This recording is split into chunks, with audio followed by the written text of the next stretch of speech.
The murder of Maria Ridulph.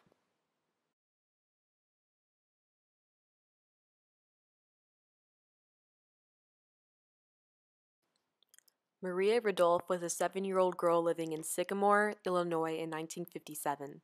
On December 3rd of that year, Maria was playing outside with her best friend and neighbor, 8-year-old Kathy Sigmund. Based on Kathy's testimony, a man in his early 20s approached the girls and asked if they liked dolls and piggyback rides. He gave Maria a piggyback ride, then Maria left to retrieve a doll from her house to show to him.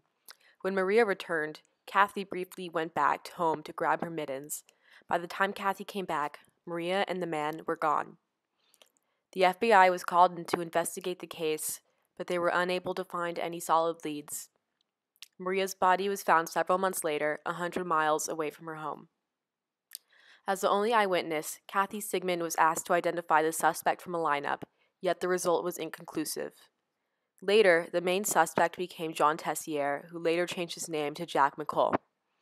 He lived less than 2 blocks away from Maria's home and was 18 at the time Maria disappeared. However, when he was initially questioned, he was able to provide an alibi and was no longer a suspect during the first investigation. The case was reopened by the Illinois State Police in 2008 when a family member of John Tessier admitted that John was the one who committed the murder. John's half-sister also came forward saying that he had molested her as a child, as well as other young girls. With the reopening of the case, Kathy Sigmund was able to identify John from a lineup 61 years after Maria's murder. The police re-examined his alibi based on new evidence that proved his alibi was not sound. Ultimately, John was found guilty and sentenced to death. After the case was reviewed again in 2017, the state attorney found that the evidence presented made it impossible for John to have committed the crime. John was exonerated in 2017 and is now a free man. Maria's murder remains unsolved, giving it the name of the nation's coldest case. There were problems with how the police handled Maria's case, which led to the wrongful conviction of John Tessier. The first problem is related to child eyewitnesses. Kathy Sigmund was the only eyewitness to the kidnapping of her best friend Maria. Research conducted by Goodman and Reed regarding age differences in eyewitness testimonies were investigated. In this study, adults, as well as 3- and 6-year-old children, interacted with the man for 5 minutes. Participants answered objective and subjective questions 4 or 5 days later. They additionally recalled what happened and attempted to identify the Confederate from a target-present photo lineup.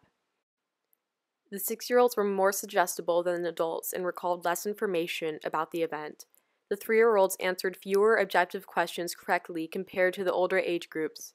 They also recalled very little about what had occurred and identified the Confederate less frequently. It was concluded that the 3-year-olds were most suggestible. This particular experiment extends our knowledge of children's ability to provide accurate eyewitness reports at a very young age group. In addition, a study had participants view a short video of a crime and then ask them about the details. By looking at factors that affect memory accuracy in witnesses, Witch and Goodfriend found that age and memory had a significant negative correlation. This indicates that older eyewitnesses tend to have less accurate memories. Since Kathy was in her 70s when she was questioned again and asked to identify a suspect, her memory was not the most accurate, which led to the wrongful conviction of John. Other problems in how the investigation was conducted related to the accuracy of the lineups. Kathy Sigmund was asked at age 8 to pick a suspect from a lineup. Research by Fitzgerald and Price focused on eyewitness identification across the lifespan. After conducting a meta-analysis on witnesses from all ages, they found that young children are less likely to correctly identify a suspect in a lineup compared to young adults. Young adults are also better than children at telling the difference between guilty and innocent suspects. Older adults are even worse at discriminating between the guilty and innocent suspects as compared to young children. These results show that young adults are the most reliable eyewitnesses, and in the case of Maria's investigation, Kathy was a child or older adult when her testimonies were used. This is not the prime age for reliable reports. The man Kathy identified during the first lineup when she was 8 was not a viable suspect due to his strong alibi at the time of the kidnapping.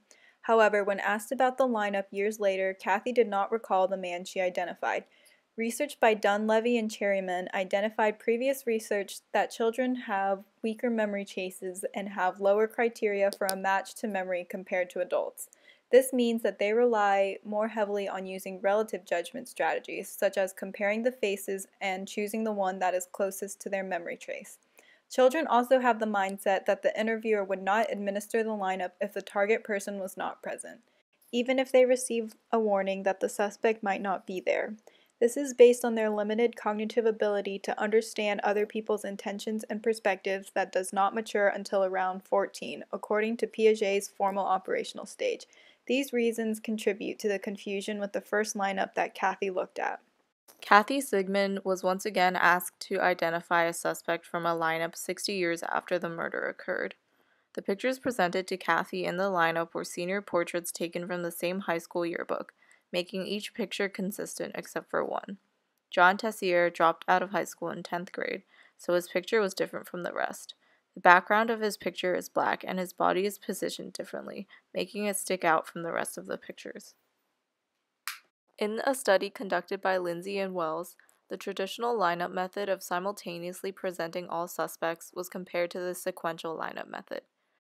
It was found that the sequential lineup method, which showed suspects individually, resulted in a reduced amount of incorrect identifications.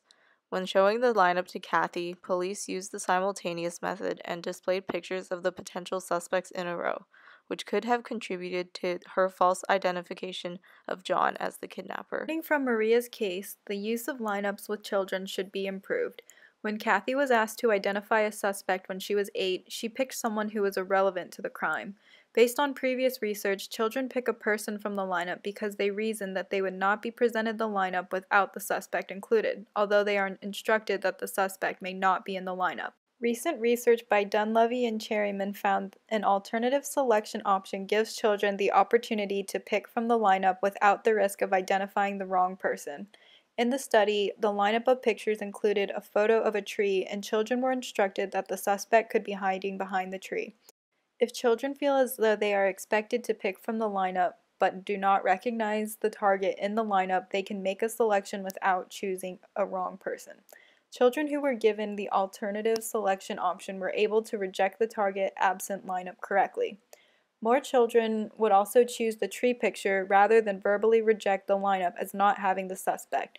Therefore, this shows that this method is more effective than simply instructing children to state if the suspect is not in the lineup. With Kathy, the police did not have much choice with how she could have identified the suspect, so the use of a lineup was probably the best option at the time. Future cases should keep the current research in mind when using lineups with children to get more accurate identifications. The time delay between Kathy's first lineup and second lineup was over 60 years, which is too long. The police should have understood that Kathy's memory accuracy and the effectiveness of her testimony would have been compromised with this time delay. In interviews and media, Kathy clearly states she remembers the face of the man who kidnapped her best friend, yet there is no way of knowing if she truly remembers the right face. In summary, there were two major issues with how police handled Maria's case. First, they relied heavily on the eyewitness accounts when Kathy was a young girl and a senior woman, although both age groups have been found to have less accurate memory as compared to young adults. The second issue is that they mishandled the lineup procedure, and Kathy's young age influenced her ability to identify the suspect correctly. Unfortunately, since Kathy was the only witness there, police had to make do with the evidence they had.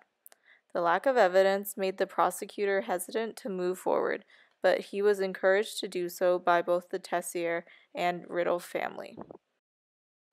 In addition, there was a large amount of media attention and pressure from the community, which contributed to the police's determination to make a conviction. Police and prosecutors should be resistant towards outside influences and pressure in order to objectively solve a case. Investigators should focus more on the concrete evidence rather than use the evidence from one eyewitness with repeated lineups. In doing so, John's wrongful conviction could have been avoided and Maria's case would have a higher possibility of being solved.